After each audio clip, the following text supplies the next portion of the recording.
Welcome students to Chhalang to JEE and NEET with Gaud sir. बच्चे, आपको पता है कि इस सीरीज के अंदर हम रैपिड रिवीजन करा रहे हैं और मैंने बच्चे मेजरमेंट चैप्टर करा दिया है और motion in straight line that is kinematics part 1 करा दिया है और काइनेमेटिक्स पार्ट 2 के अंदर बच्चे हम मोशन प्लेन करा रहे थे और उसके भी मैंने 2 लेक्चर हो चुके हैं। उसमें मैंने आपको पैरेललोग्राम लॉ और उसके अलावा कुछ साइन लॉ बताया मैंने, और हमने आपको रेक्टेंगुलर कंपोनेंट्स भी बताए in plane and as well as in space. और उससे आगे फिर मैंने आपको एक क्वेश्चन दे दिया था कि भाई यदि अल्फा बीटा गामा डायरेक्शन को साइंस है तो आप बच्चे किस तरह से उसका sign square alpha plus sine square beta plus sine square gamma करेंगे। ठीक है, तो ये आपको आगे चलना है, तो उससे आगे हम बच्चे करते हैं। ठीक है, तो चलिए let us go to the next part.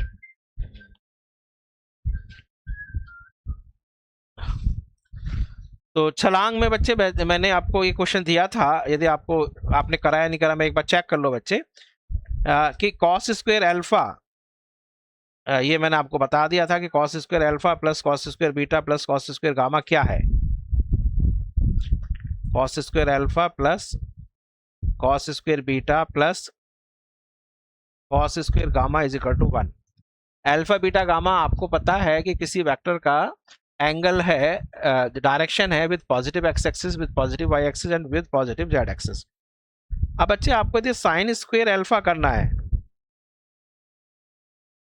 तो ये कैसे निकालोगे? तो आपको पता है कि कॉस स्क्वायर अल्फा से निकल सकता है कि कॉस स्क्वायर अल्फा को यदि आप करो तो ये लिख सकते हो 1 minus sine square alpha plus 1 minus sine square beta.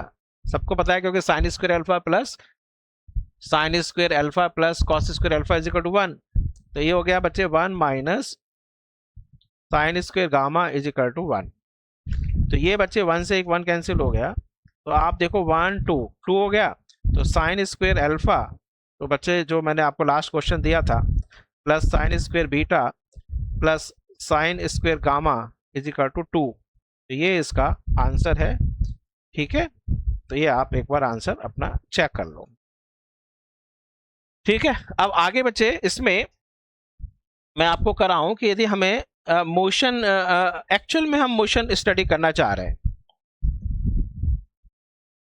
ठीक है, मोशन इन स्पेस, तो बच्चे ध्यान ये रखना है कि आपको इसमें कोई नई चीज नहीं है, यानी कोई नया चीज नहीं लगता है इसमें। आपने मोशन इन स्ट्रेट लाइन जैसी किया है वही सब चीज लगने वाली है। जैसे वहां पर मोशन स्ट्रेट लाइन में यदि कोई पार्टिकल एक्स एक्सिस की तरफ जा रहा है तो आपको उसकी इंस्टेंटेनियस वेलोसिटी कैसे निकालते हो, उसका एवरेज वेलोसिटी कैसे निकालते हो, वो सारी बातें, इंस्टेंटेनियस एक्सेलरेशन कैसे निकालते हो, एवरेज एक्सेलरेशन कैसे निकालते हो, वो केवल एक डायरेक्शन में। यदि आपके पास स्पेस में जा रहा है तो एक्स की तरफ, वाई की तरफ, जेड की तरफ, इन सब की तरफ उसका मोशन डिफाइन होगा। ठीक है, तो उसी से आपको करना है। जैसे मैं आपको कुछ भी क्वेश्चन दूं, वहां पर जैसे बच्चे एक्स एक्सिस की तरफ कोई पार्टिकल जा रहा है तो उसकी वेलोसिटी कैसे निकालते हो, dx बाई dt। यहाँ पर बच्चे स्पेस में जा रहा है तो कोई परेशानी की बात नहीं। यदि इंस्टेंटेनियस वेलोसिटी निकालनी है,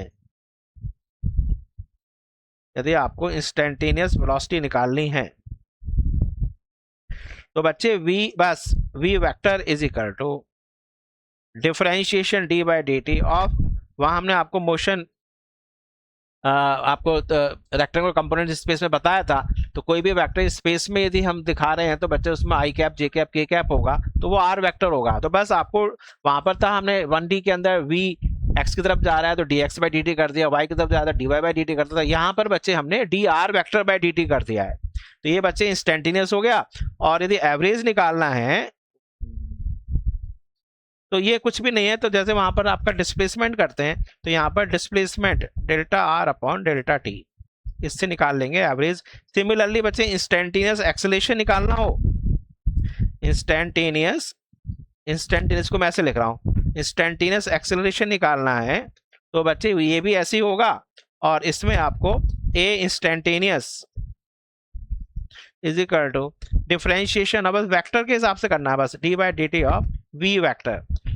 ठीक है, और एवरेज एक्सेलरेशन निकालना है तो बच्चे कैसे निकालोगे बोलो, a average is equal to change in velocity upon time taken से कर लेंगे। तो मतलब कुछ भी नहीं है, मोशन इन स्ट्रेट लाइन जैसा ही है। ठीक है, अब मैं आपको कोई भी एग्जाम्पल दे देता हूं, कोई भी क्वेश्चन करके देख लो। एक कोई इलस्ट्रेशन लेते हैं, एक क्वेश्चन ले लेते हैं कोई। Let us take a question कि कोई पार्टिकल का जो पोजीशन वेक्टर है वो चेंज हो रहा है, यानी position vector varies with time as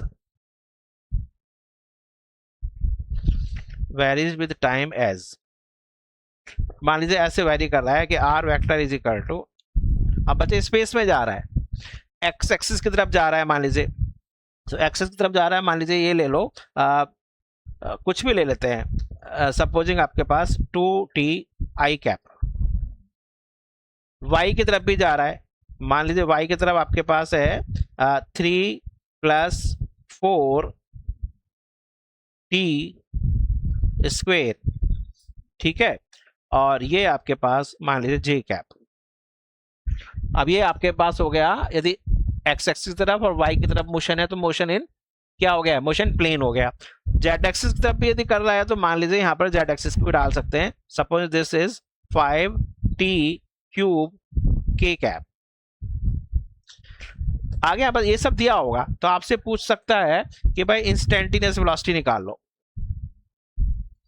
ठीक है, इंस्टेंटेनियस वेलोसिटी निकालो एट t = 1 सेकेंड पर। तो आपको बच्चे क्या करना है, v इंस्टेंटेनियस इसका डिफरेंशिएशन कर देना है, यानी dr/dt। तो अब बच्चे आपको कुछ बस ध्यान रखना है कि विद रिस्पेक्ट टू t जो फॉर्मूले लगेंगे बच्चे t पर लगेंगे और सारी चीजें कांस्टेंट है, जैसे में 2i कांस्टेंट है तो t का डिफरेंशिएशन 1 हो गया, प्लस j कैप को बाहर ले लेते हैं, पहले वाले 3 में t नहीं है तो कांस्टेंट का differentiation 0, plus 4 constant t square का कितना हो जाएगा बच्चे 2t, प्लस 5 कांस्टेंट है और t³ का हो जाएगा 3t² और k कैप हो गया। अब इसमें क्या कर दोगे बच्चे, यू हैव टू पुट, क्या पुट करना है आपको, t = 1। तो इसमें t = 1 रखकर आपके पास आंसर आ जाएगा, velocity at any instant is equal to 2i cap, इसमें तो t है ही नहीं, प्लस 8 × 1 8j कैप, प्लस ये हो जाएगा 15k कैप। और बच्चे आपसे पूछ रहा है कि भाई इसकी डायरेक्शन क्या है एक्स एक्सिस के साथ, इसकी डायरेक्शन क्या है वाई एक्सिस के साथ, इसकी डायरेक्शन क्या है जेड एक्सिस के साथ। तो बच्चे मैंने आपको महामंत्र दिया हुआ है, cos alpha cos beta cos gamma से आप निकाल सकते हैं। तो जैसे यदि एक्स एक्सिस के साथ बना रहा है तो सबको पता है कि cos alpha is equal to क्या था बच्चे बोलो, उसका एक्स कंपोनेंट अपॉन आर। तो यहाँ पर बच्चे उसका एक्स कंपोनेंट अपॉन आर, यानी कि यहाँ पर आर तो नहीं लिखेंगे, तो यहाँ पर वेलोसिटी का एक्स कंपोनेंट यानी v x component upon v लिख देंगे। तो एक्स कंपोनेंट बच्चे कितना है इसका 2 और वी कितना है √2 का स्क्वायर, आगे समझ में नहीं, प्लस 8 का स्क्वायर प्लस 15 का square. I think now you are expert in finding the instantaneous velocity. तो देख रहे हो आप, ये मोशन स्ट्रेट लाइन जैसा ही है, इसमें कोई ज्यादा डिफरेंट बिल्कुल नहीं है, ठीक है। चलो बच्चे आगे चलते हैं। अब इसी में बच्चे आपसे पूछ रहा है, चलो मैं एक बार पीछे चलता हूँ, इसी में यदि आपसे पूछता है, इसी को ले लेते हैं एक बार, ये जो था आपका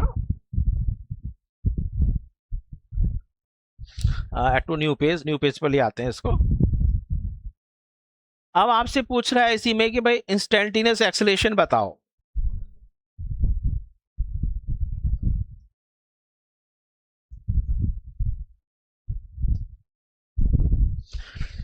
किसी भी समय पर मान लीजिए इनिशियल पूछ रहा है, तो इनिशियल पूछे माना, चलो इनिशियल निकालना है।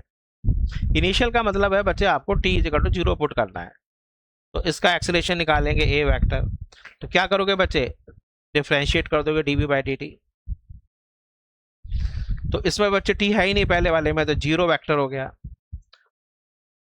प्लस j कैप, 4 × 8 8 t का डिफरेंशिएशन 1 हो गया, प्लस 5 3 t² का बच्चे हो गया 2t k कैप। लेकिन कोई मतलब ही नहीं है बच्चे, क्योंकि t = 0 पुट करना है, तो t = 0 यहाँ पुट कर दिया तो ये तो बेकार ही हो गया। तो एक्सेलरेशन जो बच्चे है इसका this is equal to 8 j cap आपके पास यूनिट आ गया। समझ में आ गया बच्चे? तो आपको मोशन इन स्ट्रेट लाइन जैसा ही मोशन इन प्लेन है, डिफरेंशिएशन के फॉर्मूले वही लगा देने हैं, विद रिस्पेक्ट टू टी करना है तो बस टी पर ध्यान देना है, और सारी चीजें जो हैं वो आपका अलग चीज, उसको हम कांस्टेंट ट्रीट करके चलेंगे। अब बच्चे परेशान ये हो जाते हैं कि सर यदि हमारे पास यूनिफॉर्मली एक्सेलरेटेड मोशन हो स्पेस के अंदर या प्लेन के अंदर, तो हम कैसे करें? वो भी कुछ परेशानी नहीं है। तो यूनिफॉर्मली एक्सेलरेटेड मैं लिख देता हूं, तो यूनिफॉर्मली एक्सेलरेटेड मोशन है इन स्पेस, यानी स्पेस में हो या कहीं भी हो, प्लेन में हो या स्पेस में हो, तो आपको बच्चे न्यूटन की याद आ जानी चाहिए। तो न्यूटन की इक्वेशन जो है वो एवरग्रीन इक्वेशन है। तो न्यूटन्स इक्वेशंस ऑफ काइनेमैटिक्स आप लिख सकते हैं। तो न्यूटन्स इक्वेशंस ऑफ काइनेमैटिक्स में बच्चे भाई कि final velocity v vector is equal to initial velocity u vector plus acceleration constant into t। इसके बाद बच्चे डिस्प्लेसमेंट वेक्टर, डिस्प्लेसमेंट वेक्टर होता है बच्चे final position minus initial position is equal to u, बस वेक्टर लगा देना ut plus half a vector into t square. इसके अलावा बच्चे एक और इम्पॉर्टेंट है कि यदि आपको मैंने बताया था वहाँ पर, जैसे एक काइनेमेटिक्स पार्ट 1 के अंदर मैं कह रहा था कितने जल्दी से क्वेश्चन कर सकते हो कि एक पोल को एक ट्रेन क्रॉस कर रही है, एक बार ड्राइवर क्रॉस कर रहा है, एक बार उसका गार्ड क्रॉस कर रहा है किसी ड्यूरेशन के बाद, तो हम उसको यूनिफॉर्मली एक्सेलरेटेड मोशन ना कर कर यूनिफॉर्म मोशन कर लेते हैं। तो बच्चे इसको हम यूनिफॉर्म मोशन में ट्रीट कर सकते हैं, यूनिफॉर्म मोशन में हम इसको ट्रीट कर सकते हैं, और यूनिफॉर्म मोशन में ट्रीट करके उसका जो एवरेज वेलोसिटी है,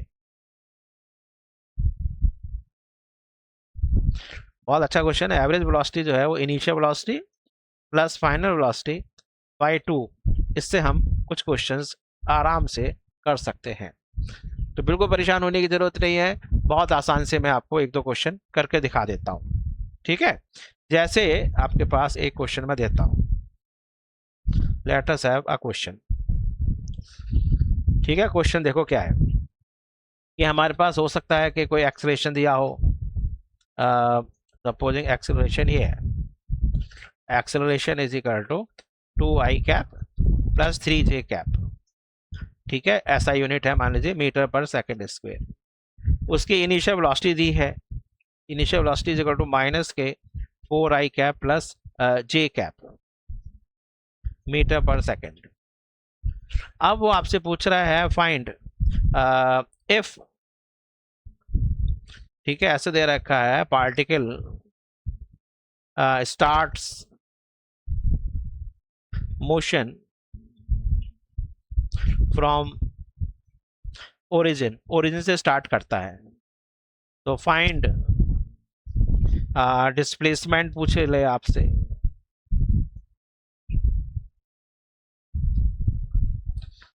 ठीक है, ड्यूरिंग 2 सेकेंड। तो इसको बच्चे आप कैसे करोगे बोलो? तो displacement s vector which is equal to final position vector यानी r2 vector minus r1 vector is equal to ut plus half a into t square.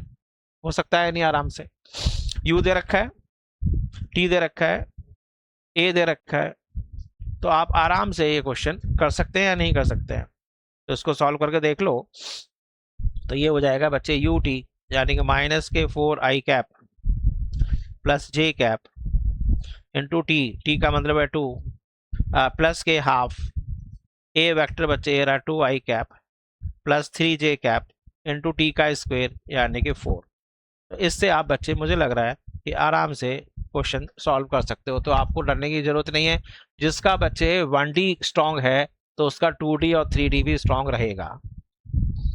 आया बच्चे समझ में आपको? अब आगे चलते हैं, और तो इस तरह से क्वेश्चंस आपने कर लिए न्यूटन इक्वेशंस में। इसमें फाइनल, अच्छा मैंने डिस्प्लेसमेंट निकाला है, अब मैंने ये पूछा था फाइनल पोजीशन वेक्टर क्या है, तो r2 vector minus r1 vector तो है ही नहीं, तो this is equal to displacement vector, इससे आप निकाल सकते हैं।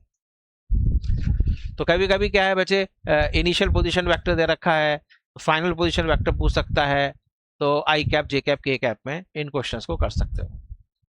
लास्ट टाइम मैंने आपसे कहा था लास्ट लेक्चर में कि मैं आपको रिलेटिव वेलोसिटी के बारे में बात करूंगा, तो रिलेटिव वेलोसिटी करने से पहले आपको बच्चे सब्ट्रैक्शन ऑफ वेक्टर्स पता होना चाहिए। ठीक है, अब इसको हम subtraction of vectors, two vectors का सब्ट्रैक्शन करना है। तो ध्यान रखना, मैंने आपको बताया था कि जो एडिशन और सब्ट्रैक्शन तो एक ही चीज है, we do not know subtraction in vectors, हमें केवल रिजोल्यूशन ही पता होता है। तो दो वेक्टर्स का सब्ट्रैक्शन नहीं आता हमें, जैसे आपके पास एक वेक्टर ए है, एक वेक्टर बी है, तो ए वेक्टर में से बी वेक्टर सब्ट्रैक्ट करना है, तो ये हमारे पास मान लीजिए आर वेक्टर है। तो हमें पता नहीं है, हमें ये नहीं पता कि सब्ट्रैक्शन कैसे होता है, हाँ लेकिन हमें ये पता है कि हम ए वेक्टर में नेगेटिव बी ऐड कर रहे हैं, हमें एडिशन ही आता है, वी इंडियंस ऑलवेज ऐड, कभी भी हमने सब्ट्रैक्ट नहीं करते हैं, ध्यान रखना, हमेशा मल्टीलिंग्विस्टिक है, मल्टी रिलीजियस है, नहीं है कितनी मल्टीकल्चरल हमारी सोसाइटी है, तो उसमें ये है कि जो भी कोई आता है हम उसको हमेशा एक्सेप्ट करते हैं, हम उसको सब्ट्रैक्ट नहीं करते हैं, तो हमेशा we do not know the meaning of subtraction. India में हमेशा सबको जोड़ा जाता है, घटाया किसी को नहीं जाता है, तो लेकिन हमें पता है यदि वो आपका शत्रु है तो हम कह रहे हैं नहीं हम उसको मिला रहे हैं, लेकिन उसके अंदर निगेटिव मान के चलते हैं कि भाई वास्तव में उसमें कुछ निगेटिव इंस्टिंक्ट्स हैं, लेकिन हम उसको जोड़ रहे हैं अपने पास। ठीक है, तो निगेटिव, अब किसी वेक्टर का निगेटिव आपको पता है कि आपके पास कोई वेक्टर ये ए है और ये मान लीजिए आपके पास कोई बी वेक्टर है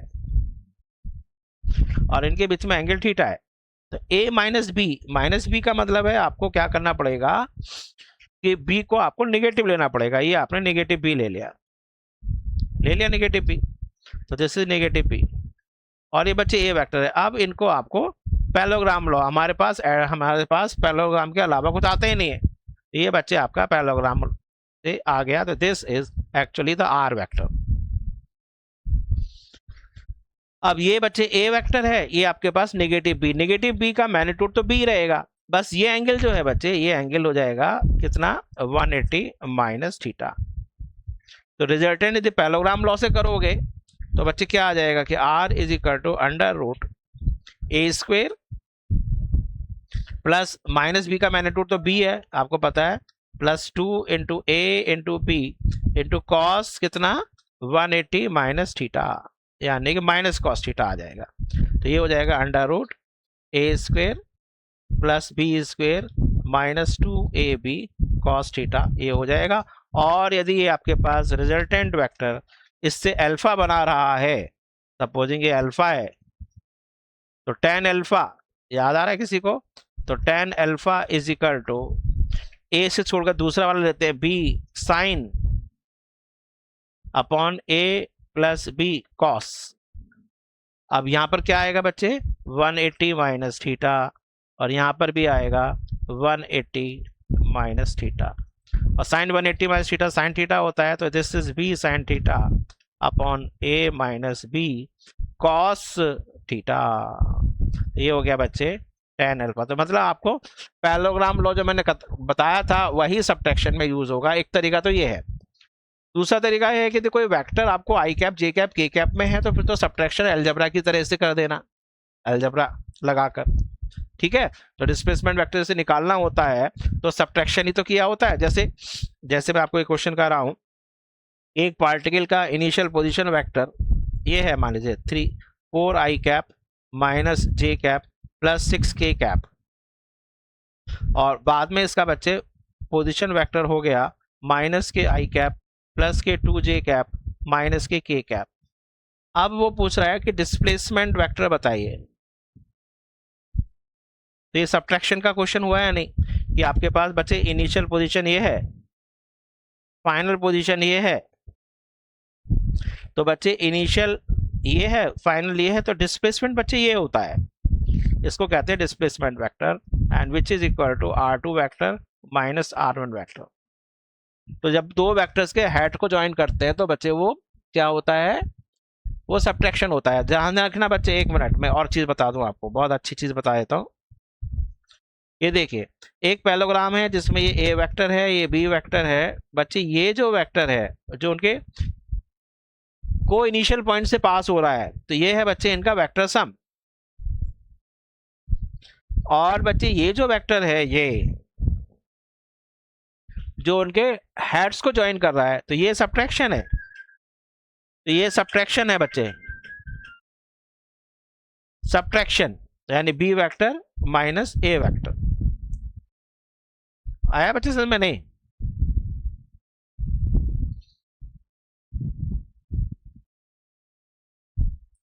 ओके, तो बच्चे हम इससे आगे